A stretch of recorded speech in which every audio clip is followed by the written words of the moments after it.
9 years since the end of the Korean War.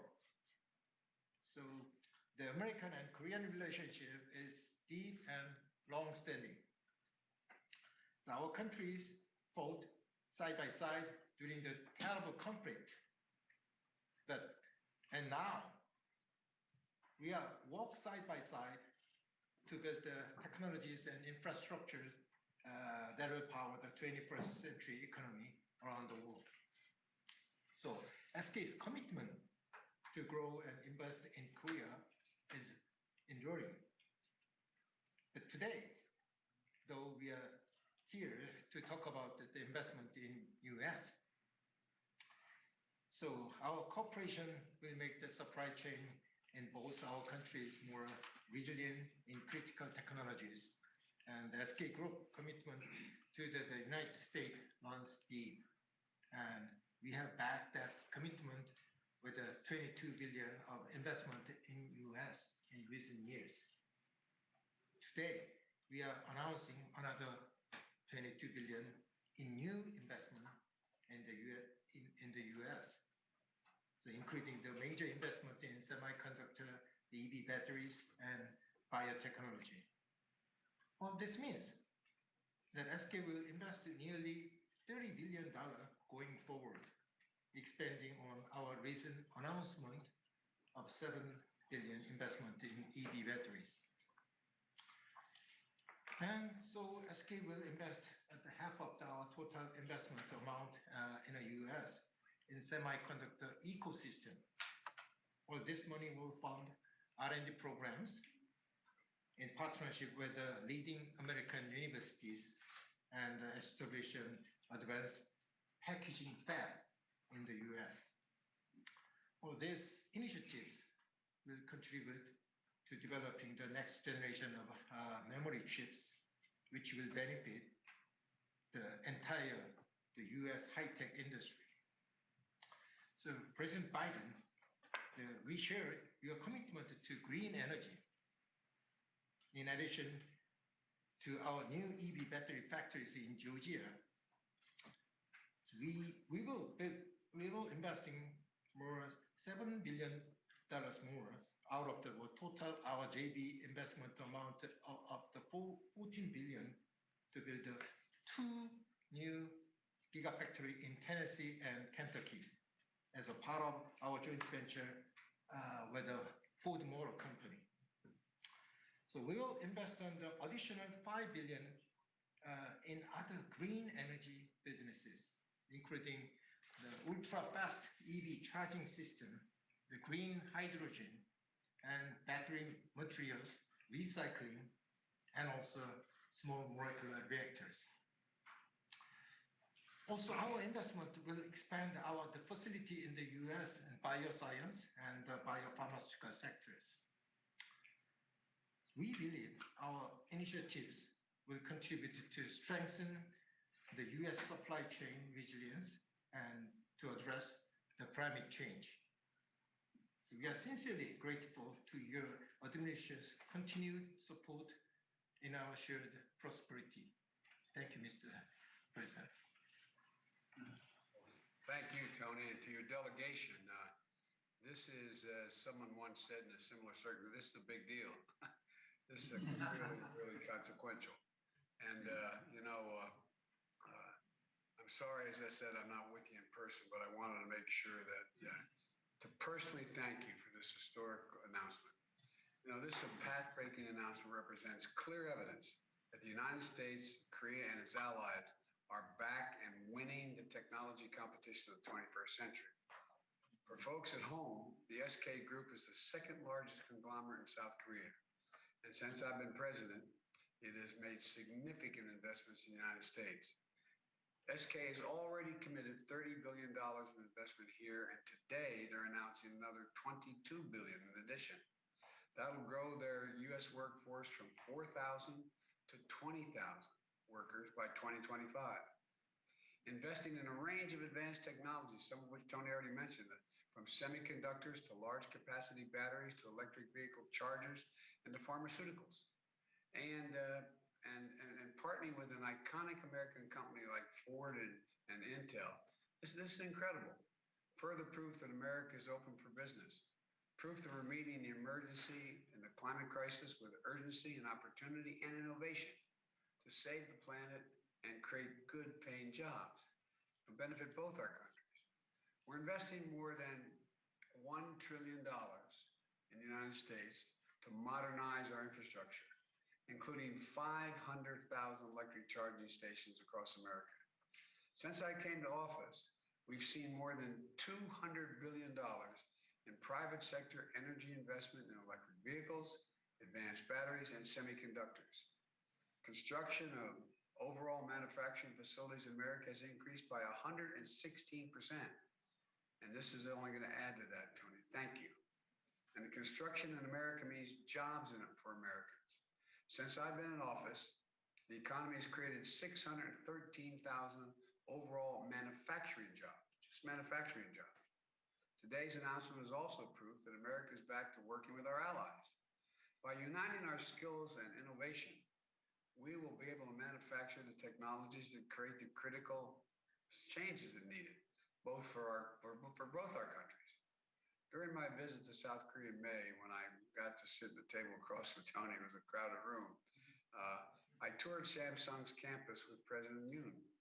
And I saw how the factory there is manufacturing advanced semiconductor chips and is committing $17 billion to build a similar factory here in America. In Seoul, I met with the chairman of Hyundai, and we announced $10 billion in new investments in American manufacturing, including $5.5 billion investment for an advanced automotive factory near Savannah, Georgia, where SK is also going to be investing and creating more than 8,000 jobs. In the past, these kinds of technology investments went to China.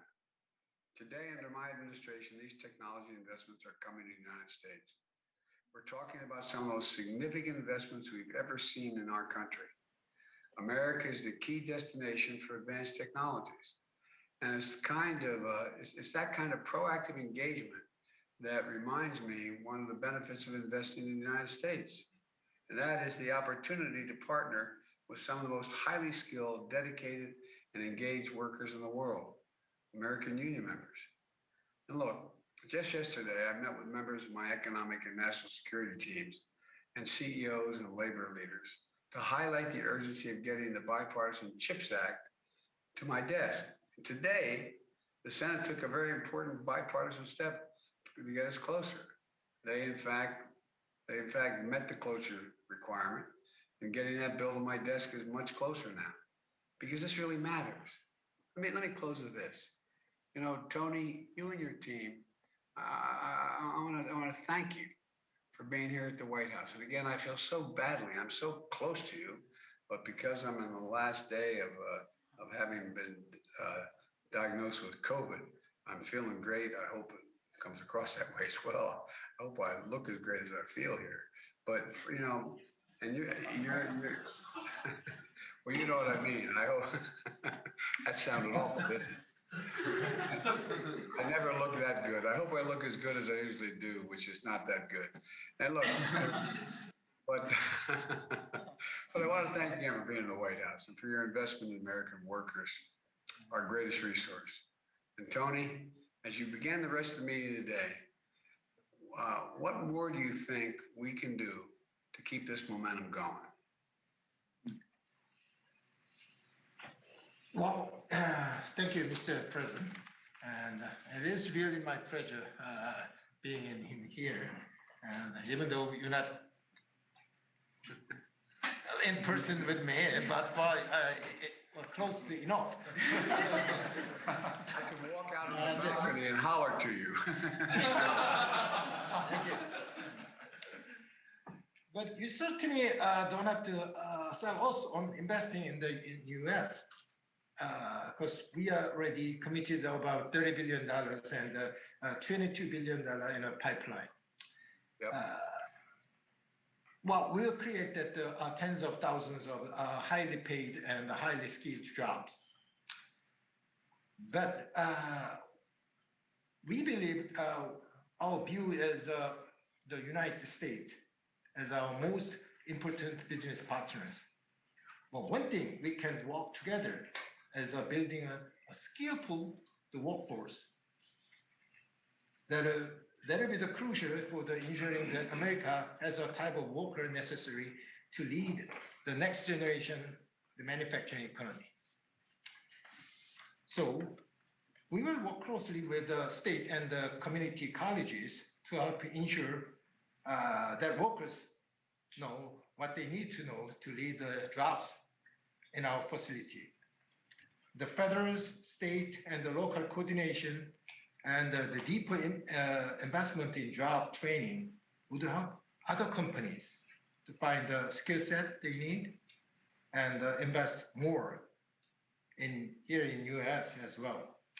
So we look forward to working with you, Mr. President, and on advancing the workforce, the training in the coming years. That's one thing.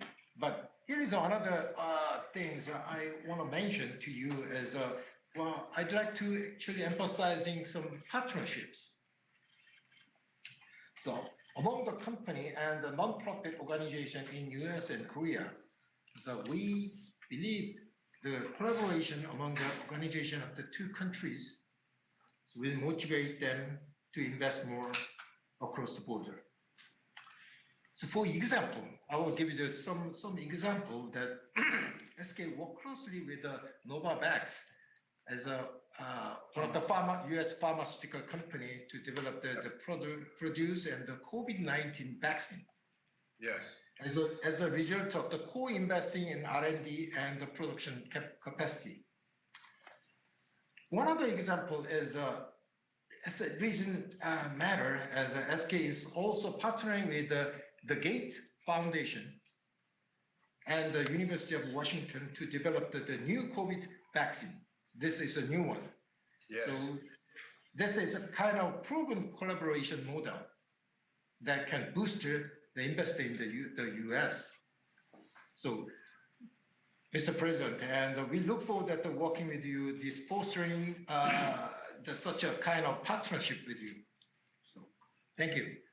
Well, it is a partnership, and we've been partners a long time. And as I think about it, I can remember the pictures of my uncle. Anyway, for people being sent from Korea back home when I was a kid. We've been partners a long time. And look, one of the things that I promise you we're going to do is we're going to continue to invest in the education side of this, so you have the best trained, the best equipped workers in the world. I really mean it. And particularly with regard to our community colleges, which have great assets to bring to bear. And I think that I just see this as a beginning of so many more things we can do. And I can see that the secretary is smiling. She thinks it's a beginning too. I'm going to leave it to you guys to talk about. But anyway, thank you, all three of you. And again, I apologize for not being with you. Next time you come, I'm going to force you to have lunch with me in the Oval Office so you can see what I don't do. You know, I mean, the Oval Office is lovely, but I'm all the way over here. I can't even be near you. Anyway, thanks again for everything. I really mean this. The way you treated our delegation when we've gone to Korea, to the Republic, the way we've hung together on foreign policy as matters of domestic and economic policy. I know that's not your responsibility, but your country has stepped up and is an enormous asset and ally. So thank you, thank you, thank you. Thank you very much. Thank you. Thank you very much, Mr. President. Thank you, Mr. President. All right, thank you guys. Thanks, Chris. See you soon. Mr. President, do you...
Happy New Year.